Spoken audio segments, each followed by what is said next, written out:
Hi guys, welcome back to my channel which is Head Bath. Guys, ಇವತ್ತಿನ ದಿನ ನಮಗೆಲ್ಲರಿಗೂ actually ಡೋ John's ಏನು industrial average US market ಇದೆ. So ನೆನ್ನೆ ದಿನ ಹತ್ತತ್ರ 1.5% ಬಿದ್ದಿತ್ತು. ಸೊ ಇವಾಗ್ಲೂ ಕೂಡ ನಾನೇನು ಇವಾಗ ವಿಡಿಯೋ ರೆಕಾರ್ಡ್ ಮಾಡ್ತಾ ಇದ್ದೀನಿ, ನೀವು ನೋಡ್ಬೋದು ಹತ್ತತ್ರ ತಿರ್ಗಾ ಮತ್ತೆ 1.5% ಮತ್ತೆ ಬಿದ್ದಿದೆ. ಓಕೆ, ಸೊ ಹಂಗೇನೆ ನ್ಯಾಸ್ಡ್ಯಾಕ್ ಕಂಪೋಸಿಟ್ ಇದು ಕೂಡ ನೆನ್ನೆ ದಿನ ಬಿದ್ದಿತ್ತು. ಸೊ ಇವಾಗ್ಲೂ ಬೀಳ್ತಿದೆ. ಸೊ ಆಲ್ಮೋಸ್ಟ್ ಎಲ್ಲರೂ ಏನು ಅನ್ಕೊಂಡಿದ್ರು ಅಂತ ಹೇಳಿದ್ರೆ ಆಲ್ಮೋಸ್ಟ್ ಸೊ ಕೆಲವೊಂದು ಕಾಲ್ಸ್ ಕೂಡ ಬಂತು ನನಗೆ, ಸರ್ ಇವತ್ತು ಮಾರ್ಕೆಟು ಬೀಳುತ್ತೆ, ಸೊ ಪುಟ್ ಆಪ್ಷನ್ ನಾನು ತಗೊಳ್ಳಿ ಅಂತ ಹೇಳ್ಬಿಟ್ಟು. ಸೊ ಏನಾಯಿತು ನೋಡೋಣ. ನಿಫ್ಟಿ 50 ನಾರ್ಮಲ್ ಟ್ರೇಡ್ ಆಯಿತು, 0.17% ಅಷ್ಟು ಮೇಲ್ಗಡೆ ಅಂದರೆ ಟಾಪಲ್ಲಿ ಕ್ಲೋಸನ್ನು ಕೊಡ್ತು. ಸೊ ಈ ನ್ಯಾಸ್ಡ್ಯಾಕ್ ಡೋ ಜಾನ್ಸನ್ನ ನೋಡಿದ್ರೆ ಏನೋ 1.5% ಬಿದ್ದಿದೆ. ಸೊ ನಿಫ್ಟಿ 50 ನಾರ್ಮಲ್ ಆಗಿ ಟ್ರೇಡ್ ಆಗಿದೆ. ಜನಕ್ಕೆ ಏನಪ್ಪ ಅಂತ ಹೇಳಿದ್ರೆ ಒಂದು ತಲೆಯಲ್ಲಿ ಏನಿದೆ ಅಂತ ಹೇಳಿದ್ರೆ US ಮಾರ್ಕೆಟ್ ಯಾವ ಥರ ಮೊಮೆಂಟಮನ್ನು ಕೊಡುತ್ತೆ, ಅದರ ಮಾರನೇ ದಿನ ಅದರ ನೆಕ್ಸ್ಟ್ ಡೇ ಇಂಡಿಯನ್ ಮಾರ್ಕೆಟ್ ಕೂಡ ಅದೇ ಥರ ಒಂದು ಮೊಮೆಂಟಮನ್ನು ಕೊಡುತ್ತೆ ಅಂತಕ್ಕಂಥ ಒಂದು ಪರ್ಸೆಪ್ಷನ್ ಇದೆ. ಹೌದು, almost most of the times ಹಂಗೆ ವರ್ಕ್ ಆಗುತ್ತೆ. ಬಟ್ ಎಲ್ಲ ಟೈಮೂ ಆಗಬೇಕಲ್ಲ. Every day is not a Sunday. ದಿನ ಬಿರಿಯಾನಿ ತಿಂದರೆ ಆಗುತ್ತಾ? ಆ ಥರ ಆಗಲ್ಲ. ಎವ್ರಿ ಡೇ ಪ್ರತಿದಿನವೂ ಕೂಡ ಭಾನುವಾರ ಆಗಕ್ಕೆ ಸಾಧ್ಯ ಇಲ್ಲ. ಸೊ ಅದೇನಾಯಿತು, ಬೇರೆ ಥರನೇ ಆಯಿತು. ಸೊ ನೋಡೋಣ ಏನೇನಾಯಿತು, ಯಾಕಾಯಿತು, ಏನು ನೋಡ್ಕೊ ಅಂತ ಹೋಗೋಣ. ಆ್ಯಕ್ಚುಲಿ ಬೆಳಿಗ್ಗೆ ನೋಡಿದ್ರೆ ಓಪನ್ ಮಾಡಿ ನಿಕ್ಕಿ ಏನು ಜಪಾನ್ನ ನಮ್ಮ ಇಂಡೆಕ್ಸ್ ಇದೆ. ಸೊ ಜಪಾನ್ನ ಇಂಡೆಕ್ಸನ್ನು ನೋಡಿದ್ರೆ ಸೊ ಇದು ನಾರ್ಮಲ್ ಆಗಿರ್ತಕ್ಕಂಥ ಒಂದು ಓಪನಿಂಗನ್ನು ಕೊಟ್ಟಿತ್ತು. ಸೊ ನಾರ್ಮಲ್ ಟ್ರೇಡ್ ಆಗಿತ್ತು. ಸೊ ಬೆಳಿಗ್ಗೆ ನೋಡಿದ್ರೆ ಓಕೆ ನಿಕ್ಕಿ ಇದಾಯ್ತಾ, ಸೊ ಅದೊಂದು ಇಂಡಿಕೇಶನ್ ನಮಗೆ. ಸೊ ನಾರ್ಮಲ್ ಆಗಿ ನಿಫ್ಟಿ ಓಪನ್ ಆಗುತ್ತೆ, ನಾರ್ಮಲ್ ಟ್ರೇಡ್ ಆಗುತ್ತೆ ಅಂತ ಹೇಳ್ಬಿಟ್ಟು. ಆ್ಯಕ್ಚುಲಿ ಅದೇ ಟೈಮ್ನಲ್ಲಿ ಡೋ ಜಾನ್ಸ್ನ ಫ್ಯೂಚರ್ಸ್ ಕೂಡ ನಾರ್ಮಲ್ ಆಗೇನೆ ಟ್ರೇಡ್ ಆಗ್ತಾ ಇತ್ತು. ಆ್ಯಕ್ಚುಲಿ ಒಂದು ಮಾತನ್ನು ಹೇಳೋದಾದರೆ ಇದು ಯಾಕಪ್ಪ US ಮಾರ್ಕೆಟ್ ಬಿತ್ತು ಅನ್ನೋದಾದರೆ ಸ್ಕ್ರೀನಲ್ಲಿ ನೋಡ್ಬೋದು ನೀವು. Blood bath. US stock market sheds 1.75 trillion after Trump recession remark.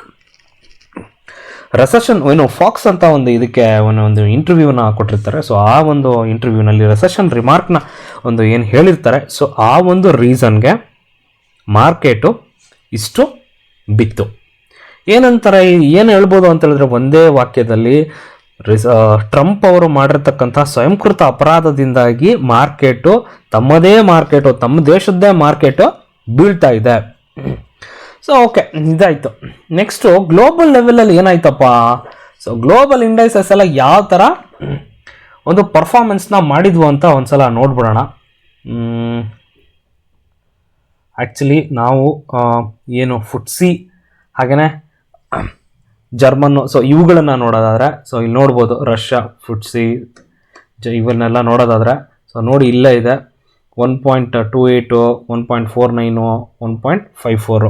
Okay, normal ಆಗಿ ಪರ್ಫಾರ್ಮೆನ್ಸ್ನ ಕೊಟ್ಟಿದೆ. ಬಟ್ ಈ ಟ್ರಂಪ್ ಅವರು ಇನ್ನೊಂದು ಡಿಸಿಷನ್ನ ಕೊಟ್ಟಿದ್ದಾರೆ ನೋಡಿ. ಇದೇನು ಫಸ್ಟ್ ಟೈಮಾ? ಅಲ್ಲ. Trump trade war US stock market losses 4 trillion in value. 4 trillion ಅಷ್ಟು ವ್ಯಾಲ್ಯೂನ ಅವರು ಕಳ್ಕೊಂಡಿದ್ದಾರೆ. ಎಲ್ಲಿ? ಸ್ಟಾಕ್ ಮಾರ್ಕೆಟಲ್ಲಿ. ಸ್ಟಾಕ್ ಮಾರ್ಕೆಟು 4 ಟ್ರಿಲಿಯನ್ ಅನ್ನಷ್ಟು ದುಡ್ಡನ್ನು ಕಳ್ಕೊಂಡಿದೆ. ಯಾವೊಂದು ರೀಸನ್ನಿಂದ ಈ ಟ್ರಂಪ್ ಅವರು ಏನು ಈ ಟ್ಯಾರಿಫ್ ಹಾಕ್ತೀನಿ, ಟ್ಯಾಕ್ಸ್ ಹಾಕ್ತೀನಿ, ತಿರ್ಗಾ ನಂತರ ನಾಕಲ್ಲ, ಇವಾಗ ಹೊಸದಾಗಿ ಏಪ್ರಿಲ್ 2ನೇ ತಾರೀಕಿಗೆ ನಾನು ಡಿಸಿಷನನ್ನು ಮತ್ತೆ ತಗೋತೀನಿ, ಮೆಕ್ಸಿಕೋ ಕೆನಡಾ ಮೇಲೆ ಟ್ಯಾಕ್ಸ್ ಹಾಕ್ತೀವಿ, ತಿರ್ಗಾ ಇಲ್ಲ ನಾವು ಸ್ವಲ್ಪ ದಿನ ಯೋಚನೆ ಮಾಡ್ತೀವಿ, ಈ ಥರ ಏನು ನಾನು ಹಾಕ್ತೀನಿ ಬಿಡ್ತೀನಿ ಅಂತಕ್ಕಂಥ ಒಂದು ಮಾತುಗಳನ್ನು ಹೇಳ್ತಾರೆ. ಸೊ ಆ ಒಂದು ಕಾರಣದಿಂದಾಗಿ ನಮ್ಮ ಒಂದು ಏನು ತಮ್ಮದೇ ಆಗಿರ್ತಕ್ಕಂಥ ಮಾರ್ಕೆಟು US ಮಾರ್ಕೆಟು ಸೊ ಬೀಳ್ತಾ ಇದೆ. ಸ್ವಯಂಕೃತ ಅಪರಾಧದಿಂದನೇ ಬೀಳ್ತಾ ಇರೋದು ಇದು. ಸೊ ಈ ಒಂದು ಆ್ಯಕ್ಚುಲಿ ಈ ವಾರನ್ ಬಫೆಟ್ ಏನಿದ್ದಾರೆ, ಸೊ ವಾರನ್ ಬಫೆಟ್ ಅವರು ಸ್ಟಾಕ್ ಮಾರ್ಕೆಟ್ ಗುರು ಅವರು ಆ್ಯಕ್ಚುಲಿ. ಸೊ ಸ್ಟಾಕ್ ಮಾರ್ಕೆಟ್ ಅವ್ರ ಗುರುನೇ ಅವರೇ ಬಂದ್ಬಿಟ್ಟು ಒಂದು ಇದನ್ನು ಕೇಳಿದ್ದಾರೆ. ಸೊ ಯಾಕೆ ಈ ಥರ ಎಲ್ಲ ಮಾಡ್ತೀರಾ, ಲಾಂಗ್ ಟರ್ಮಲ್ಲಿ ಒಂದು ಸಖತ್ ಇಂಪ್ಯಾಕ್ಟ್ ಆಗುತ್ತೆ, ಅಂದರೆ ಇದು ಟ್ರೇಡ್ ವಾರ್ ಇದನ್ನೆಲ್ಲ ಯಾಕೆ ಈ ಥರ ಮಾಡ್ತೀರಾ. ಸೊ ಕಂಪನಿಗಳಿಗೆ ಬಿಸ್ನೆಸ್ ಮಾಡೋದಕ್ಕೆ ತುಂಬ ತೊಂದರೆ ಆಗುತ್ತೆ. ಎಷ್ಟು ದಿನ ಅಂತ ಬೇರೆ ದೇಶಗಳು ನಮ್ಮನ್ನೇ ಕಾಯ್ಕೊಂತ ಕೂತಿರ್ತಾರೆ, ಅದಕ್ಕೆ ಆಲ್ಟರ್ನೇಟಿವ್ ಆಗಿ ಮತ್ತೆ ಬೇರೆ ಏನಾದರೂ ಹುಡ್ಕೋಬಿಡ್ತಾರೆ. ಸೊ ಇದು ಲಾಂಗ್ ರನ್ನಲ್ಲಿ ತುಂಬ ಎಫೆಕ್ಟನ್ನು ಕೊಡುತ್ತೆ ಅಂತ ಹೇಳ್ತಕ್ಕಂಥ ಒಂದು ಮಾತನ್ನು ಹೇಳ್ತಾರೆ. ಹಾಗೆಯೇ ನಾನು ಮುಂಚೆನೇ ಹೇಳಿದೆ ನಿಮಗೆ 4 ಟ್ರಿಲಿಯನ್ ಅಷ್ಟು ಮಾರ್ಕೆಟ್ ವ್ಯಾಲ್ಯೂನ ಕಳ್ಕೊಂಡಿದೆ. ಸೊ ನಮ್ಮ ಇಂಡಿಯನ್ GDP ಇದು ಎಷ್ಟಿದೆ ನೋಡಿ, ಇಲ್ಲಿ ಹತ್ತತ್ರ 4 ಟ್ರಿಲಿಯನ್ ಇದೆ. ಅಷ್ಟು ಮಾರ್ಕೆಟ್ನ ಇವರು ತಮ್ಮ ಒಂದು ದೇಶದವರು ಕಳ್ಕೊಂಡಿದ್ದಾರೆ. ಓಕೆ, ಸೊ ಇನ್ನೊಂದೇನಪ್ಪ ಅನ್ಸರ್ಟನಿಟೀಸ್ ಅಂತ ಹೇಳಿದ್ರೆ ಇವಾಗ ನಡೀತಿರೋದು $1 equals INR ವರ್ಸಸ್ ನಮ್ಮ 22 paise. INR versus USD. So ನಮ್ಮ ರುಪಿ ವ್ಯಾಲ್ಯೂ ದಿನೇ ದಿನೇ ಬೀಳ್ತಾ ಇದೆ. ಸೊ ಇದೇನು ಹಿಂಗೆ ಬೀಳ್ತಾ ಹೋಗುತ್ತಾ? ಇಲ್ಲ, ಒಂದು ಸರ್ಟೈನ್ ರೇಂಜ್ ತನಕ ಹೋಗಿ ಸ್ಟಾಪ್ ಆಗುತ್ತೆ. ಸೊ ನೀವು ಕೇಳ್ಬೋದು ಇವಾಗ ಸ್ಟಾಕ್ ಮಾರ್ಕೆಟ್ ಹಂಗಾದ್ರೆ Nifty 50 ಏನಿದೆ ಇದು ಬಾಟಮ್ ನಮಗೆ. ಸೊ ಖಂಡಿತ ಯಾವುದೋ ಬಾಟಮ್ ಅಲ್ಲ, ಯಾವುದು ಲೆವೆಲ್ಸ್ ಇರಲ್ಲ, ಸಪೋರ್ಟು ರೆಸಿಸ್ಟೆನ್ಸು ಅದೇನೋ ಟೆಕ್ನಿಕಲ್ಸ್ ನೋಡ್ಕೊಂಬಿಟ್ಟು ಅದನ್ನು ಹೇಳ್ತಾರೆ. ಯಾವ ಫಾರ್ ಎಕ್ಸಾಂಪಲ್ ಏನು ಬ್ಯಾಡ್ ಸಿಚುವೇಶನ್ ಏನಾದರೂ ಬಂದರೆ, ನಾಳೆ ದಿನ ಥರ್ಡ್ ವರ್ಲ್ಡ್ ವಾರ್ ಏನೋ ಒಂದು ವಾರ್ ಸಿಚುವೇಶನು ಏನೋ ಒಂದು ಅನೌನ್ಸ್ ಆಗ್ಬಿಡ್ತು ಅಂದರೆ ಸೊ ಎಲ್ಲ ಉಲ್ಟಾ ಪಲ್ಟಾ ಆಗೋಗ್ಬಿಡುತ್ತೆ ಮಾರ್ಕೆಟು. ಯಾರು ಕೂಡ ಪ್ರೆಡಿಕ್ಟ್ ಮಾಡೋಕ್ಕಾಗಲ್ಲ. ಯಾವ ಆಪ್ಷನ್ಸು ವರ್ಕ್ ಆಗಲ್ಲ, ಯಾವ ಫ್ಯೂಚರ್ಸು ಬರಲ್ಲ, ಯಾವ ಇಂಟ್ರಾಡೇದಲ್ಲೂ ಏನೂ ಮಾಡೋಕ್ಕಾಗಲ್ಲ.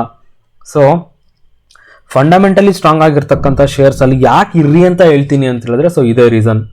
ಯಾವುದೇ ಕಾರಣಕ್ಕೂ ಯಾರು ಪ್ರೆಡಿಕ್ಟ್ ಮಾಡೋಕ್ಕೆ ಆಗಲ್ಲ. ಅನ್ಸರ್ಟೆನಿಟೀಸ್, ಮಾರ್ಕೆಟ್ ಅನ್ನೋದೇ ಅನ್ಸರ್ಟೆನಿಟೀಸ್.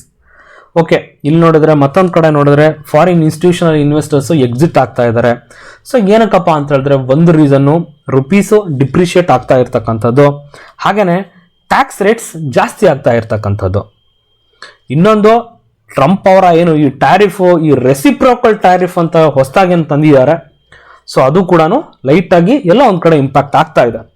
ಸೊ ಅವರೇ ಹೇಳಿರ್ತಕ್ಕಂಥ ಪ್ರಕಾರವಾಗಿ ಏಪ್ರಿಲ್ 2ನೇ ತಾರೀಕಿಗೆ ಏನೋ ಮತ್ತೊಂದು ನ್ಯೂಸ್ ಏನೋ ಹೇಳ್ತಾರಂತೆ, ಅಂದರೆ ಟ್ಯಾಕ್ಸ್ ರಿಲೇಟೆಡ್ ಮತ್ತೊಂದು ನ್ಯೂಸನ್ನು ಹೇಳ್ತಾರಂತೆ. ಸೊ ನೋಡೋಣ, ಏಪ್ರಿಲ್ 2ನೇ ತಾರೀಕಿಗೆ ಒಂದು ಇಂಪಾರ್ಟೆಂಟ್ ಡೇಟ್ ಅಂತ ಹೇಳ್ಬೋದು ಅವತ್ತಿನ ದಿನ. ಸೊ ನೋಡೋಣ ಯಾವ ಥರನಾಗಿ ಅವತ್ತು ಏನು ಸ್ಟೇಟ್ಮೆಂಟ್ನ ಕೊಡ್ತಾರೆ ಅಂತ ಹೇಳ್ಬಿಟ್ಟು. ಕನ್ಕ್ಲೂಷನಲ್ಲಿ ಏನು ಹೇಳೋದಪ್ಪ ಅಂತ ಹೇಳಿದ್ರೆ, ಆಲ್ಮೋಸ್ಟ್ ತಾವೇ ಮಾಡಿರ್ತಕ್ಕಂಥ ಒಂದು ಅಪರಾಧದಿಂದಾಗಿ US ಮಾರ್ಕೆಟು ಬೀಳ್ತಾ ಇದೆ. ಸೊ ತಿರ್ಗಾ ಇವಾಗಲೂ ನಾನು ರಿಫ್ರೆಶ್ ಮಾಡಿದೆ. ಸೊ ಇವಾಗಲೂ 1.31% ಡೌನಲ್ಲೇ ಕೂಡ ನಡೀತಾ ಇದೆ Dow Jones industrial average. Okay, I hope guys video ಇಷ್ಟ ಆಯಿತು ಅಂದ್ಕೋತೀನಿ. ವಿಡಿಯೋ ಇಷ್ಟ ಆದರೆ ಒಂದೇ ಒಂದು ಲೈಕನ್ನು ಕೊಡಿ. ಹಾಗೆಯೇ ನನ್ನ ಚಾನಲ್ನ ಸಬ್ಸ್ಕ್ರೈಬ್ ಮಾಡ್ಕೊಂಡಿಲ್ಲ ಅಂದರೆ ಸಬ್ಸ್ಕ್ರೈಬ್ ಮಾಡ್ಕೊಳ್ಳಿ ಗೈಸ್. Thank you.